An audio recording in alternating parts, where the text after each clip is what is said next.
साथियों, मेवात आखिर पिछड़ा क्यों? मैं समय सिंह, पुत्र लेट श्री भगवाना, पुत्र श्री पतराम, निवासी सलम्बा, जिला नूंह का बासिंदा, आपसे एक बहुत ख़ास जानकारी में रूबरू कर रहा हूं कि मेवात आखिर पिछड़ा क्यों।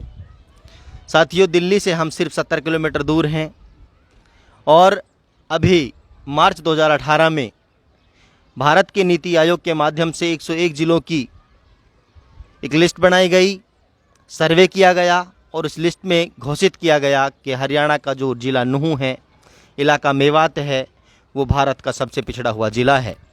तो किसी भी पत्रकार ने, किसी भी इलेक्ट्रॉनिक मीडिया ने, किसी भी प्रिंट मीडिया ने इस बात को प्रायोरिटी के साथ नहीं उठाया कि मेवात आखिर पिछड़ा क्यों। लेकिन अब पिछले 1 जून से आप लोग लगातार देख रहे होंगे कि कुछ मीडिया के चैनल और कुछ सामाजिक संगठन मेवात को लगातार बदनाम करने का एक जिम्मा ले रखा है, ठेका ले रखा है। वो हमारे आपसी भाईचारे को बिगाड़ने का एक प्रोपेगेंडा चला रहे हैं। मैं बड़ी जिम्मेदारी के साथ, क्योंकि भारत का एक जिम्मेदार नागरिक हूँ, उन लोगों को ये बता देना चाहता हूँ, सारे देशवासियों को ये बता देना चाहता हूँ कि मेवात का जो भाईचारा है वो भारत के जम्मू कश्मीर से कन्याकुमारी तक और कन्याकुमारी से बंगाल की खाड़ी तक देखने को नहीं मिलेगा।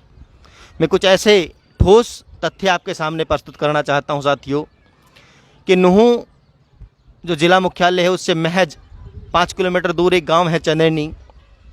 बहुत पढ़ा लिखा गांव है, सरकारी नौकर ज़्यादा हैं। उस गांव में हिंदुओं के सिर्फ 8-10 घर बसते हैं और लगभग 1000-1200 गाँव की जो घर की बस्ती है वो मुस्लिम आबादी है, मेव कम्युनिटी के लोग रहते हैं। तो 2009 में वहाँ के लोगों ने मन बनाया कि हम भी सरपंच का इलेक्शन लड़ेंगे।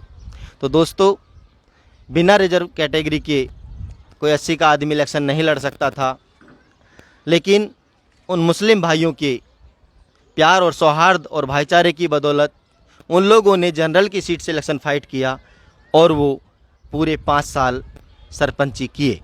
ऐसा एक भी उदाहरण अगर ये मीडिया वाले भारत के किसी भी कोने से हमें लाकर दिखा दें तो हम ये जो बात कह रहे हैं उन बातों को कहना बंद कर देंगे।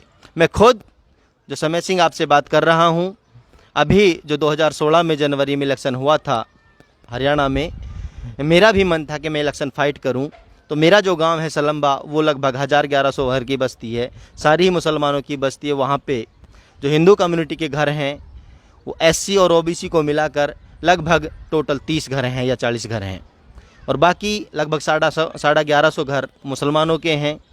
और जो दूसरा गांव है वो सालेडी है, वहाँ पे लगभग जो गैर मुस्लिम है वो 3-4 घर होंगे।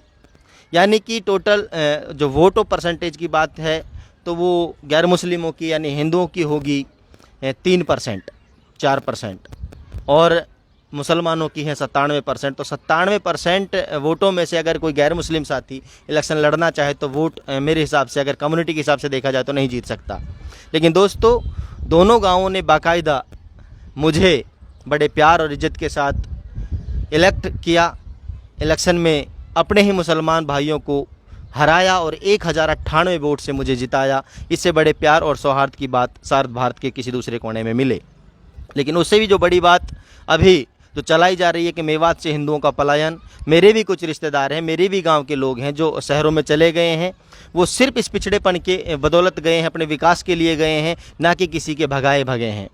लेकिन मीडिया के माध्यम से ऐसे प्रोपेगेंडे किए जाने कि हिंदुओं का पलायन किया जा रहा है, भगाया जा रहा है, उनको प्रताड़ित किया जा रहा है, धर्म परिवर्तित करने के लिए दबाव दिया जा रहा है, इन बातों को मैं सिरे से खारिज करता हूं। पूरे देश के लोगों को मेरा आह्वान है, चैलेंज है और स्वागत है उनका कि वो आएँ, एक बार मेवात में 10-5 दिन हमारे साथ रहकर भ्रमण करें। हमारी द्वारा कही गई बात एक एक आपको सत्य मिलेगी। प्रोपेगेंडे जो लोग मेवात को बदनाम करने के लिए कर रहे हैं, मेरी आप लोगों से दरखास्त है, सारे देशवासियों से, कि भाईचारे को तोड़ने ना दिया जाए। आज भी इस मुल्क में सिर्फ मेवात एक ऐसा क्षेत्र है जहाँ पे भाईचारे की एक मिसाल है। मिसाल क्या है कि अगर किसी समय सिंह की लड़की की शादी है, किसी रघुवीर की लड़की की शादी है, तो रमजान चौधरी ये सोचेगा कि मेरे घर से डोली उठनी चाहिए, दीन मोहम्मद ये सोचेगा कि डोली मेरे घर से उठनी चाहिए क्योंकि मेरी बेटी है। बेटियों के लिए जितना सुरक्षित स्थान, अभी एक बहुत ख़ास बात मैं आपको बता रहा हूँ, क्योंकि अभी 1 जून को एक रिपोर्ट पब्लिश किया गया है। उस रिपोर्ट में दिखाया गया कि मेवात बना दलितों के लिए कब्रिस्तान। तो प्यारे भारत के देशवासियों, हरियाणा वासियों, मैं आपको बता देना चाहता हूं दोस्तों कि मेवात दलितों के लिए कब्रिस्तान नहीं है। मेवात तो दलितों के लिए सुरक्षा स्थान है। आपसी झगड़े देश के किस क्षेत्र में नहीं होते हैं, लेकिन किसी दो परिवारों के आपसी झगड़े को अगर हिंदू वर्सेस मुसलमान का कॉन्सेप्ट खड़ा करके दिखाया जाए तो मैं इसकी कड़े शब्दों में निंदा करता हूं। और मैं सभी देशवासियों से अपील करता हूं कि इनके प्रोपेगेंडों को ख़त्म किया जाए, विकास के लिए बात की जाए। आखिर मेवात पिछड़ा क्यों?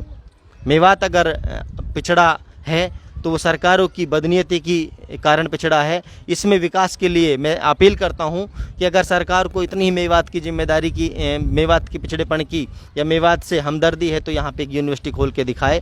आज़ादी मतलब 1947 से आज तक देश के इतने राजधानी के इतने करीब होने के बाद हम लोगों को यूनिवर्सिटी नहीं मिली। इस बात पे सबको सोचना होगा, क्योंकि मेरी बात ज़्यादा बड़ी हो जाएगी। मैं बहुत सारी बातें आप लोगों से करना चाहता था, लेकिन समय की किल्लत की वजह से नहीं कर पा रहा हूँ। आप लोग मेवात को बदनाम करने की जो ये साजिश है इसको नाकाम करें और भाईचारे को बनाए रखें। जय मेवात, जय मेवाती। बहुत बहुत शुक्रिया, बहुत बहुत आभार।